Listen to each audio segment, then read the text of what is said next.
तुमच्या computer skills upgrade करायच्या आहे? दिशा कम्प्युटर इन्स्टिट्यूट घेऊन आले आहेत महा डिस्काउंट ऑफर। आता कोणताही कोर्स करा फक्त 1800 रुपयांमध्ये।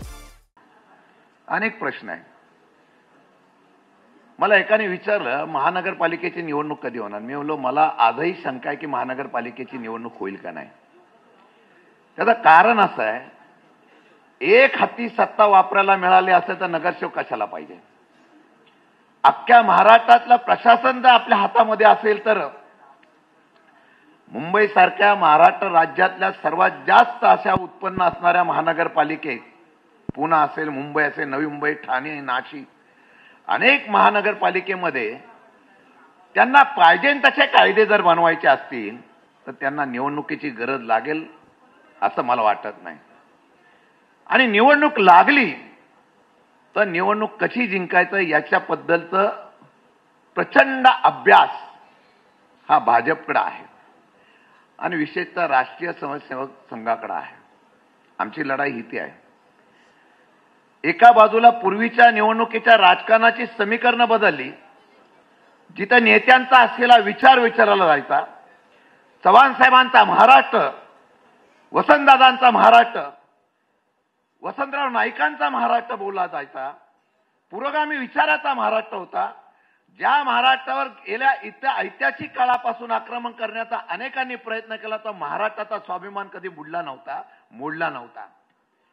पण हाच महाराष्ट्राची ओळख हळूहळू इतर राज्यासारखी सुद्धा बदलण्याचा प्रयत्न केला जातोय। राज्य झुकत नाही म्हणून पक्ष फोडण्याचा प्रयत्न झाला आणि पक्ष फुटल्यानंतर आपल्या हातामध्ये काय आलं पाहिजे तर सत्ता आली पाहिजे यासाठी समीकरणं भाजपने सुरू केली। मुंबई महानगरपालिकेची निवडणूक सुद्धा तशाच पद्धतीने केली जाईल अशी शंका आहे। महायुती, महाविकास आघाडी अशी लढाई होईल। मुंबई महानगरपालिकेला प्रश्न काय असणार आहे? देशामध्ये लोकांच्या भावना ज्या असतात ना फार भावनिक असतात। एखादा पहलगाम सारखा गोष्ट झाली, एखादा सिंदूर सारखी गोष्ट झाली किंवा भारतावर कोणी आक्रमण केलं तो कोणत्याही जाती धर्माचा असला तरी तो माणूस भारताच्या तिरंगाच्या पाठीमागे एक संघाने उभा राहतो। हे सुप्रियाताईंच्या असलेल्या नेतृत्वातून सुद्धा आपण दाखवून दिलेलं आहे। पक्ष बाजूला ठेवून आपण या ठिकाणी आणि हाच फायदा घेण्याचा प्रयत्न कदाचित भाजप करते का याचा सुद्धा निवडणुकीच्या दरम्यान आपल्याला अभ्यास करावा लागेल। मूलभूत प्रश्न जे आहे या प्रश्नाला भावनिकतेचा आधार देतात। मला माहित नसेल, मुंबईमध्ये एक काळ असा होता की सखा पाटलांपासून जॉर्ज फर्नांडिस पासून दत्ता सामंत असतील किंवा अण्णासाहेब पाटील असतील, कामगार नेत्यांचं वर्चस्व होतं। ते ठरवतील ते मुंबईमध्ये व्हायचं अशा प्रकारचं चित्र सनदसाहेब आपल्याकडे होतं। आज या सर्व क्षेत्राला बदल करण्याचा प्रयत्न कॉर्पोरेट युग आलेला आहे। त्याचा उल्लेख मगाशी केला। बेरोजगारीचा हा प्रश्न आहे, पण स्थानिक भूमिपुत्रांचे प्रश्न वेगळे आहे आणि हे भूमिपुत्राचे प्रश्न, धारावीचा प्रश्न आणि अनेक प्रश्न आहेत। या सर्व प्रश्नाच्या पाठीमागे व्यावसायिकता आलेली आहे। आर्थिक सुबत्ता आणली पाहिजे आणि आर्थिक सुबत्ता आपल्या हातामध्ये राहावी म्हणून मुंबई महानगरपालिका आपल्या हातात राहिली पाहिजे हे स्वप्न भाजप आणि त्यांच्या मित्र पक्षाचा असेल। आपण बघतो रोज नवीन नवीन युत्या होतील। मग राज ठाकरे कुणाबरोबर करणार युती, याबरोबर इतर पक्षांचा काय होणार, आपल्या पक्षाचा कोणाबरोबर आहोत, कार्यकर्ते अजून संभ्रमात आहेत। मी त्या दिवशी सांगितलं, ज्याला लढायचं त्यांनी पक्षाच्या बाबतीमधले भूमिका विचारातच घेऊ नये। मला निवडून कसं यायचं याच्या संदर्भातली भूमिका घ्यावी, पण तुमच्या पाठीमागे जो चेहरा आहे तो शरद पवारांचा आहे आणि हा चेहरा जो आहे हा महाराष्ट्रातला स्वाभिमानाचा चेहरा बाजूला केला पाहिजे। यासाठीचं षडयंत्र हे सत्तेमधल्या असलेल्या लोकांकडून निश्चितपणाने केलं जाणार आहे। वरिष्ठ पातळीवर महाविकास आघाडीचा निर्णय काय घ्यायचा तो घेतला जाईल। तुमची लढाई आहे ना, त्या चार विचाराच्या पाठीमागे उभे करून लढली तरच आपल्याला यश मिळेल। ही लढाई आपल्याला तशीच करावी लागणार आहे। परवाच्या दिवशी काही ठिकाणी आंदोलनं झाली। मी जाती धर्मावर जात नाही, पण ठराविक लोकांनी मुंबईमध्ये आंदोलन करण्याच्या बाबतीमधली भूमिका घेतली। ही भूमिका घेत असताना शंका एवढीच येते की आम्ही आहोत कुठे? आमची मुंबई आता कोणी जर हिसकावून घेण्याचा प्रयत्न करत असेल तर ही लढाई आपल्याला करावी लागणार आहे। आणि म्हणून मी तुम्हाला एक विनंती करणार आहे. मी आपला वोटर कोण हे पहिलं आपण संशोधन करावं.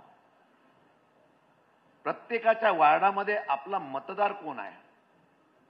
पवार साहेबांना मानणारा मतदार आहे तो पहिला असणार आहे. एक काळ होता गिरणी कामगार, माथाडी कामगार, बेस्ट कामगार, ही कामगार चळवळीतली सगळी माणसं पवार साहेबांच्या पाठीमागे असायची. ही ताकद होती. पण आता ही ताकद हळूहळू ठाण्याच्या पुढे जायला लागलेली आहे. म्हणून मला वार्डामध्ये मला उभं राहायचं असेल, मला निवडून जर यायचं असेल तर मला निवडून येण्यासाठी काय केलं पाहिजे याचं नियोजन आजपासून केलं पाहिजे. मला वाटतं मुंबईच्या आमच्या सर्व प्रमुखांनी एक बैठक घेऊन पॉलिसी ठरवली पाहिजे की कशा पद्धतीने निवडणुकीला आम्ही समोर गेलं पाहिजे आणि तशा प्रकारचं मार्गदर्शन जो आपला संभाव्य उमेदवार असेल त्याला दिलं पाहिजे. आम्ही पॉलिसी एवढीच ठरवली पाहिजे कारण मुंबईच्या मूलभूत हक्काच्या संदर्भातली लढाई ही जागृती तुम्हाला लोकांना करावं लागणार आहे. जे शिवसेना उभाटा ही करते आहे. मुंबई आमची आहे, अस्तित्व आमचं आहे, हा विषय उद्याच्या निवडणुकीमध्ये 110% येणार आहे. ही मुंबई आमच्याकडून हिसकावली जाते का काय हा प्रश्न जेवढा उभा राहील त्यामुळे आपली प्रतिक्रिया तिथे आपल्या पक्षाची काय असेल, आपल्या उमेदवारीची काय असेल याच्या संदर्भातला निर्णय सुद्धा आपल्याला घ्यावा लागणार आहे. आणि मुंबईचा ज्यावेळेला अस्तित्वाचा प्रश्न होईल, मुंबई महाराष्ट्रातून तोडणार का हा प्रश्न ज्यावेळेला चर्चेला प्रथम प्राधान्याला येणार आहे, त्यावेळेला महाराष्ट्रातून मुंबई तोडली देणार नाही ही पहिली पक्षाची भूमिका आपली असली पाहिजे. आणि हे आपल्या लोकांनी प्रथमतः जाहीर करायला सुरुवात केली पाहिजे. मग अमुकनीच बोललं पाहिजे असं काय नाही. मग बबनरावनी सुद्धा स्टेटमेंट द्यायला पाहिजे. पक्षाचा नेता म्हणून त्यांनी सांगितलं पाहिजे होय महाराष्ट्रातला एखादा कुठला विषय आला की लगेच आपल्या लोकांची पण रिॲक्शन या 2 महिन्यामध्ये 1 महिन्यामध्ये आलीच पाहिजे. अनेक घडामोडी होतील. परवाच्या काल पण मला वाटतं विक्रोळीचं पूल उद्घाटन करायचं होतं. हे महायुती वगैरे सगळं बाजूला राहिलं. जो तो याला मीच पूल बांधला. म्हणजे मी टीका करत नाही. पूल बांधायला 20 वर्ष लागतात. पण सत्यवाल्याला पुढे जातो आणि बोलतो मीच पूल बांधला. ज्या मुंबईला उभं करणारे जे होते ते बाजूलाच राहिले. आणि 2-3च विषय, मेट्रो, बुलेट ट्रेन आणि कोस्टल रोड, ह्याच्या बाहेर कधी आम्ही मुंबई बघतच नाही.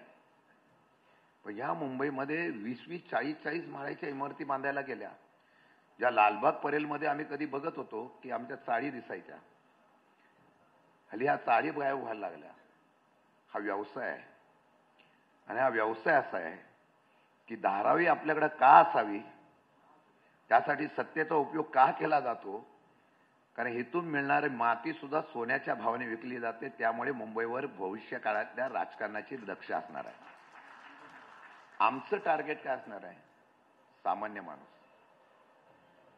आम्हाला हाच प्रचार करावा लागणार आहे. मतदार तुमचा जो आहे तो झोपडपट्टीमधला असणार आहे. मतदार तुमचा जो आहे तो मध्यमवर्गीय असणार आहे. मतदार तुमचा जो आहे जो या सरकारच्या भूमिकेच्या विरोधामध्ये आहे, त्यांना हे पसंत नाही आहे. आमच्याकडे 1 रुपया जर आम्ही भरला तर 40 पैसे आम्हाला टॅक्स द्यावा लागतो. सामान्य माणसाला सुद्धा पडतो. हे काही प्रश्न आपल्याला येत्या काळामध्ये उचलून धरावे लागणार आहे. आव्हानं पार आहे, बेरोजगारी आहे. मी तर माझ्या असलेल्या प्रत्येक कार्यकर्त्याला विनंती करेल. मगाशी याचा उल्लेख केला कामगार नेता म्हणून. आता आम्ही 2-4च कामगार नेते राहिलेलो आहे. कायदे तर रोज बदलले जात आहेत. भविष्यामध्ये कामगार कायदा राहील का नाही ही पण शंका आहे.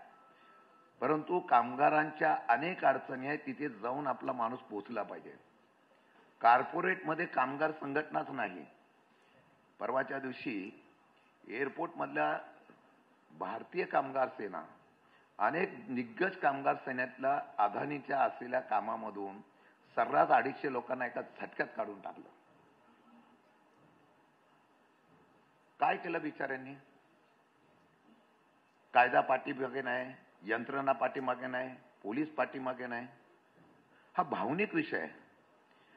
ज्याला उभं राहायचं त्यांनी विभागातल्या, प्रभागातल्या, आपल्या वार्डातल्या प्रत्येक भावनिक विषयाला हात घालायला प्रयत्न करा. आणि मुंबई महानगरपालिका जिंकायची म्हणून प्रत्येक आमच्यासारख्या कार्यकर्त्याला, नेत्यांना, पदाधिकाऱ्यांना मुद्दाम बोलून त्या भावनिक विषयासाठी तुम्ही आंदोलनाला पुढे राहा म्हणून आम्हाला निश्चितपणे आव्हान करा. लोकांना ज्या वेळेला कळेल ना की हा आमच्यासाठी लढतोय, हा आमच्या विजय होईल पराभव होईल याचा कधी विचार करू नका. मी तर आयुष्यात कधी केलं नाही.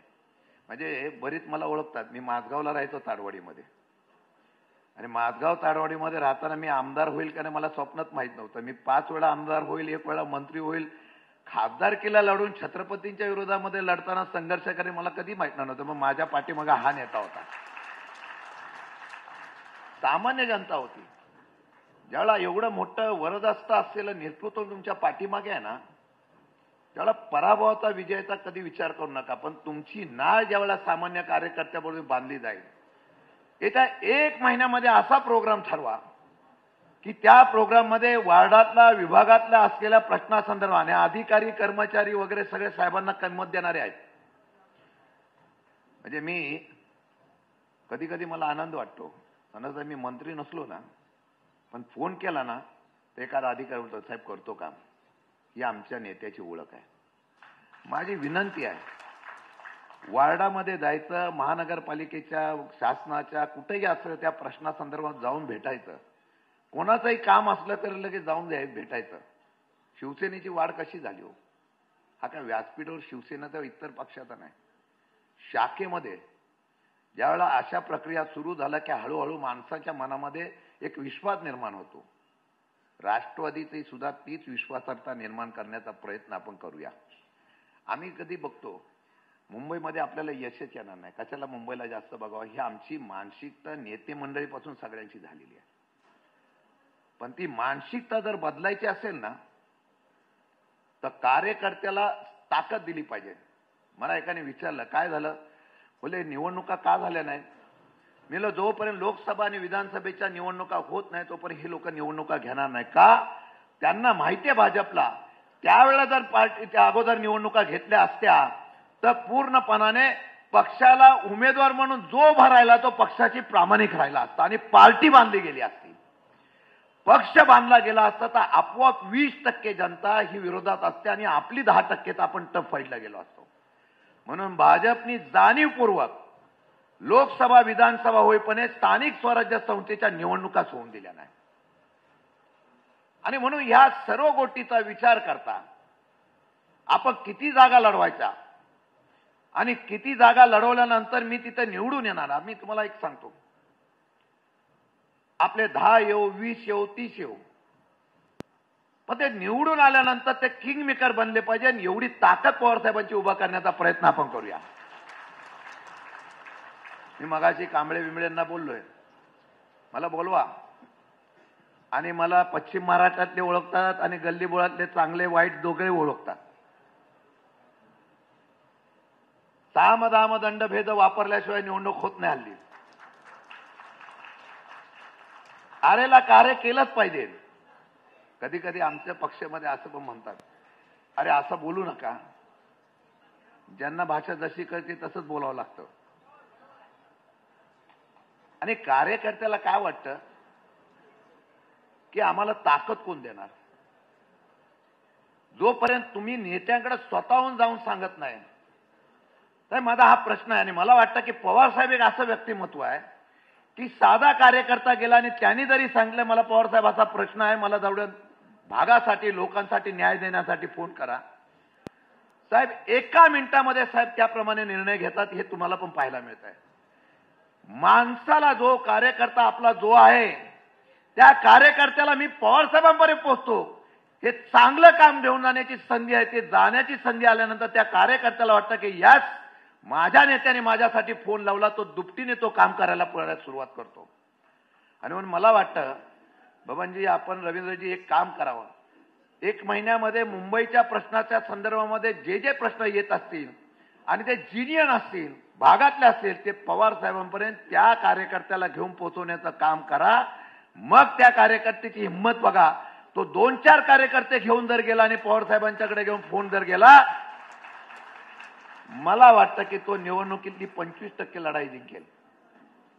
आणि म्हणून ही लढाई आहे. मी अगदी प्रामाणिकपणाने सांगतो, मी आज इथे सांगतोय, मी सातारला असतो, पुण्याला असतो, मला फिरायला लागतं, कबूल आहे. 30 तारखेपासून अधिवेशन सुरू होत आहे.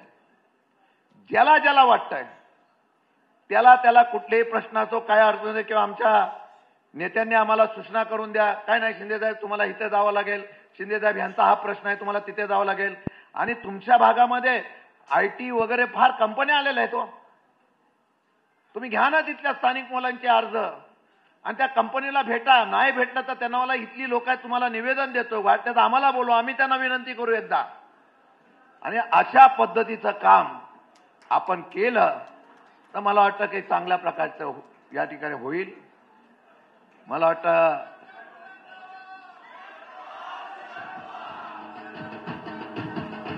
शशीदादा आपल्या आवाजात एक घोषणा होऊन जाऊ द्या.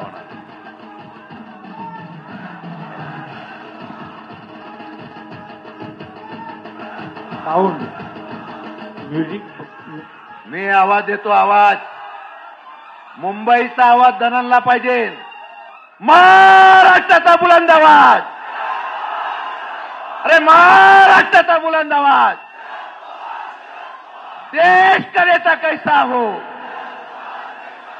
पवार साहब तुम आगे बढ़ो.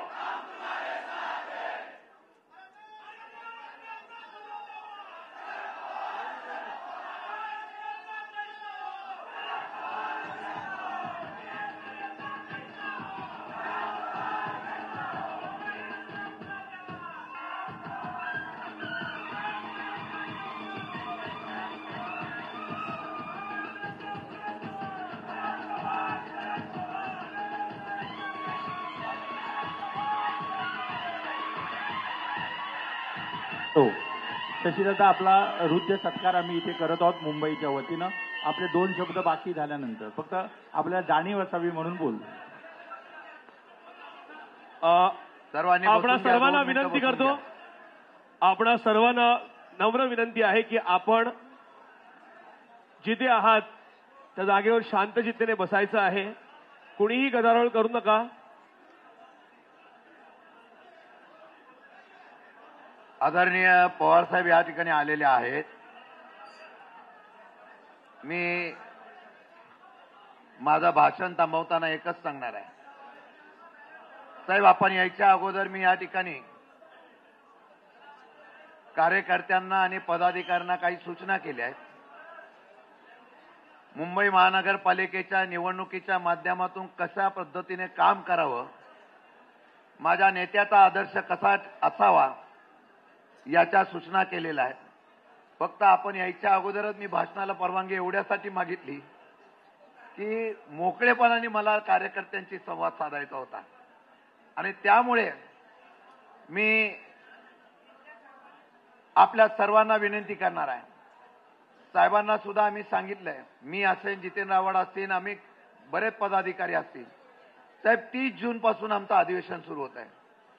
30 जून पासून अधिवेशन ज्यावेळेला सुरू होत आहे त्यावेळेला आमच्या प्रमुख कार्यकर्त्यांना, पदाधिकाऱ्यांना, नेत्यांना आपण जिथून मुंबई महानगरपालिकेमध्ये निवडणूक लढवणार आहोत या ठिकाणी स्वतंत्रपणाने आदेश काढून आम्हाला त्या वार्डामध्ये पूर्णपणाने वेळ देऊन संध्याकाळी फिरण्याच्या बाबतीमधली सूचना करावी, आदेश द्यावे, जेणेकरून त्या असलेल्या पदाधिकाऱ्याला स्वाभिमानाने वाटलं पाहिजे की मी एकटा नाही, माझा पक्ष आणि माझा नेते सुद्धा माझ्या पाठीमागे आहे. अशा प्रकारचा विश्वास देण्याच्या संदर्भातली भूमिका या ठिकाणी करण्याच्या बाबतीमधली सूचना मी केलेली आहे. रवींद्र पवारांना आणि बबनरावजींना मी, धनंजय सर्वांना सांगितलेलं आहे. त्या पद्धतीने आपण एक प्रोग्राम ठरवा. 30 जून पासून अधिवेशन होताना कुठल्या कुठल्या वार्डामध्ये आम्ही जायचंय. कुणाला वाटलं की माथाडी इथं आहे, कुणाला वाटलं पश्चिम महाराष्ट्र इथं आहे, कोणाला वाटलं की ह्या ठिकाणी मी आलं पाहिजे, जितेंद्र आव्हाड आले पाहिजे, अनुप कोणी आलं पाहिजे. तशा पद्धतीची सूचना 100% करावी एवढीच विनंती करतो. एकच सांगतो की आपण ज्या वेळेला आवाज द्याल तेव्हा आम्ही पवार साहेबांचे असलेले सैनिक तुमच्यासाठी लढण्यासाठी तयार आहोत. इतिहास घडवायचा आहे, तो इतिहास ऐतिहासिक घडवायचा आहे की सामान्य कार्यकर्ता सुद्धा शरद पवार साहेबांचा निवडून येईल. हा इतिहास घडवा. जय हिंद, जय महाराष्ट्र. तुमच्या कम्प्युटर स्किल्स अपग्रेड करायच्या आहे? दिशा कम्प्युटर इन्स्टिट्यूट घेऊन आले आहेत महा डिस्काउंट ऑफ. आता कोणताही कोर्स करा फक्त 1800 रुपयांमध्ये.